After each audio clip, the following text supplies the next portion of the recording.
श्री राम, जय गुरुदेव। भक्ति की अर्जी चैनल में आपका स्वागत है। मेरा नाम रश्मि दादीज है, मैं एस्ट्रोलॉजर हूँ और आज हम बात करेंगे श्रावण के सोमवार की, यानी श्रावण मास की और श्रावण के सोमवार की।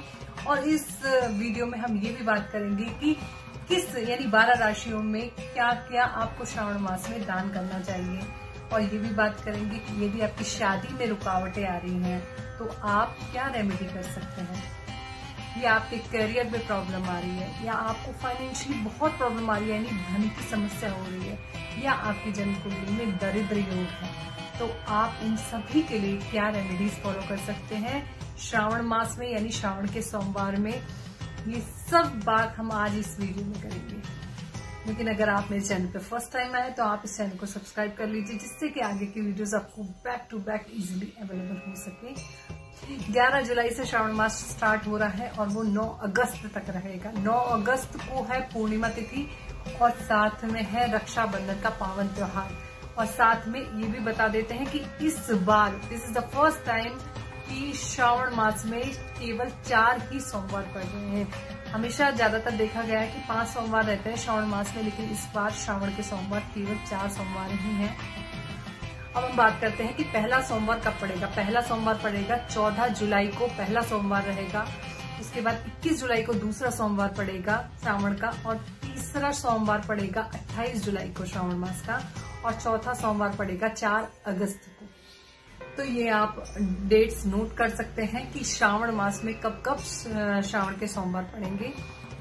और इस टाइम पर श्रावण मास की सबसे अच्छी यानी कि रामबाण रेमेडी ये है कि श्रावण मास में कावड़ लाई जाती है, और जो भी व्यक्ति कावड़ लेकर आता है उसको प्रणाम जरूर करें, और हो सके तो उसके खाने पीने की यानी कि जल पान की व्यवस्था अगर आप करवाते हैं तो आपके ऊपर जो भी राहु केतु, स्पेशली केतु की जो भी प्रॉब्लम्स आ रही हैं वो अपने आप खत्म होती चली जाएंगी।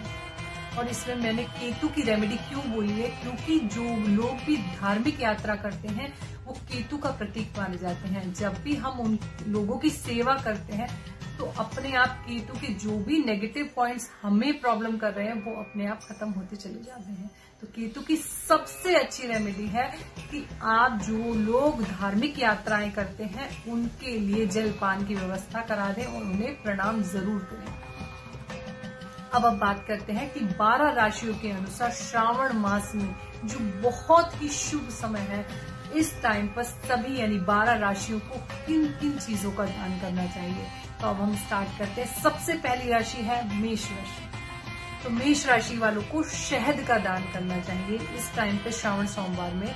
और अब सेकंड राशि आती है हमारी वृषभ राशि। उन्हें घी, तेल और ज्वार का दान करना चाहिए। और अब हम बात करते हैं मिथुन राशि वाले। मिथुन राशि वाले मौसमी फल यानी कि ग्रीन वेजिटेबल्स का दान कर सकते हैं, ग्रीन फ्रूट्स का दान कर सकते हैं। उसके बाद आती है हमारी कर्क राशि। कर्क राशि में आप चांदी का दान कर सकते हैं, आप चीनी, चावल, दूध का दान कर सकते हैं। और सिंह राशि वालों को गुड़ और शहद का दान करना है। और उसके बाद आती है कन्या राशि। कन्या राशि वालों को लाल मसूर की दाल का दान कीजिए। अब हम बात करते हैं तुला राशि। तुला राशि वालों को चावल और दूध का दान करना चाहिए। उसके बाद आती है हमारी वृश्चिक राशि। वृश्चिक राशि वालों को केसर का दान और गुड़ का दान, दोनों दान करना बहुत अच्छा रहेगा। अब आती है हमारी धनु राशि। धनु राशि वालों को चने की दाल और गुड़ का दान करना है। उसके बाद आती है हमारी मकर राशि। मकर राशि वालों को छाते का दान या कंबल का दान कीजिए। और अब आती है हमारी कुंभ राशि। कुंभ राशि वाले लोग नीली वस्तुओं का दान करें या नीले वस्त्रों का दान करें। उसके बाद आती है हमारी लास्ट राशि मीन राशि। मीन राशि वाले लोग येलो यानी पीली चीजों का दान करें। जैसे आप हल्दी का दान कर सकते हैं और आप अन्न का भी दान कर सकते हैं। ये तो हो गई हमारी 12 राशियां जिन्हें जो श्रावण मास में किस किस चीजों का या किन किन वस्तुओं का दान कर सकती हैं सभी 12 राशियां। अब हम बात करते हैं कि यदि आपके जीवन में शादी नहीं हो रही है यानी विवाह की समस्या है, या आपके धन की समस्या है, या करियर की समस्या है, या दरिद्र योग है, तो उसमें आप क्या चीजों का दान कर सकते हैं या क्या पूजा पाठ कर सकते हैं। जिनका विवाह नहीं हुआ है या विवाह में बहुत विलंब हो रहा है या विवाह के योग नहीं बन पा रहे हैं, तो उनके लिए आप 1 लोटे जल में पीली सरसों डालकर शिव जी का अभिषेक कीजिए और माता पार्वती जी को 1 लोटा जल में हल्दी डालकर अभिषेक कीजिए। तो आप अगर 4 सोमवार ऐसा करेंगे तो धीरे धीरे आपके विवाह के लिए अवसर आप अपने आप ही आपके घर तक आने लगेंगे और इसी टाइम में आपका विवाह होने की संभावनाएं भी बढ़ जाएंगी। और यदि आपके करियर में प्रॉब्लम है, करियर में उन्नति नहीं मिल रही है, तो हर सोमवार के दिन जल में शहद डालकर शिव जी का अभिषेक कीजिए और साथ में अगर ऐसे नहीं कर सकते तो आप अनार के जूस से शिव जी का अभिषेक कीजिए। आप देखेंगे 4 सोमवार के बाद धीरे धीरे आपके करियर में ग्रोथ मिलने लग जाएगी। और यदि आपके जीवन में, आपके घर में धन धान्य की कमी है, धन से यानी फाइनेंशियली प्रॉब्लम है, तो आप गन्ने के जूस से शिव जी का अभिषेक कीजिए। हर सोमवार गन्ने के जूस से शिव जी का अभिषेक कीजिए और साथ में वहां बैठकर शिव चालीसा का पाठ जरूर कीजिए। आप देखेंगे 4 सोमवार करने के बाद आपको धीरे धीरे धन के आगमन के रास्ते आपके घर में अपने आप खुलते चले जाएंगे। और इसके बाद यदि आपके जीवन में या आपके घर में दरिद्रता है या आपकी जन्म कुंडली में दरिद्रता का योग है, तो आप इस रेमेडी को जरूर फॉलो करें। अनार के जूस से शिव जी का अभिषेक कीजिए और साथ में वहां मंदिर में बैठकर शिव दरिद्र नाशक स्त्रोत का पाठ जरूर कीजिए। ये आप 4 सोमवार करेंगे तो आप धीरे धीरे देखेंगे कि आपकी दरिद्रता आपके घर से, आपके जीवन से अपने आप खत्म होती चली जाएगी। और एक बहुत ही प्यारी रेमेडी है कि मेरे पास बहुत बार कॉल्स आते हैं कि हम हस्बैंड वाइफ में कम्युनिकेशन अच्छा नहीं है, कंपैटिबिलिटी अच्छी नहीं है, हम दोनों जब भी बात करते हैं झगड़ा हो जाता है, या हम लोग ज्यादा बात नहीं कर पाते हैं, या हमारे झगड़े ज्यादा होते हैं हस्बैंड वाइफ में, या हस्बैंड वाइफ में प्यार की भावना कम है।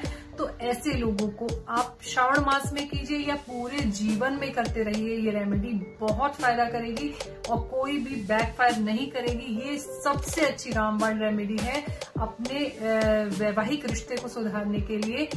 1 लोटा जल आप लीजिए और उसके अंदर तुलसी की मंजरी को डालिए और डेली शिव जी का अभिषेक कीजिए। इसमें आप एकादशी और द्वादशी के दिन तुलसी की मंजरी को नहीं तोड़ें और संडे वाले दिन भी तुलसी की मंजरी को नहीं तोड़ें। अदरवाइज आप हमेशा कर सकते हैं इस रेमेडी को, और आप जितना ज्यादा इस रेमेडी को करेंगे तो आप खुद ही लिख कर जाएंगे इसके कमेंट बॉक्स में कि आपको कितना अच्छा फायदा हुआ है। आप दोनों के बीच में प्रेम संबंध काफी अच्छे हो गए हैं। तो आप इस रेमेडी को जरूर फॉलो कीजिए कि 1 लोटे जल में तुलसी की मंजरी डालकर शिव जी का अभिषेक कीजिए।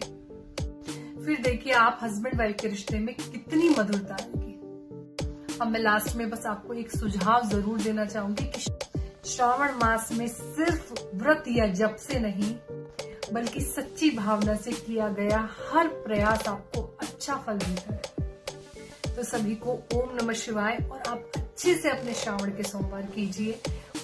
आई होप मेरा ये वीडियो आपको बहुत पसंद आया होगा। इसी तरीके के इंटरेस्टिंग वीडियोस जो बेस्ड है एस्ट्रोलॉजी, न्यूमरोलॉजी, हनुमान जी की भक्ति, आप मेरे चैनल को लाइक कीजिए, शेयर कीजिए, कमेंट कीजिए और सब्सक्राइब भी कीजिए। तब तक के लिए जय श्री राम।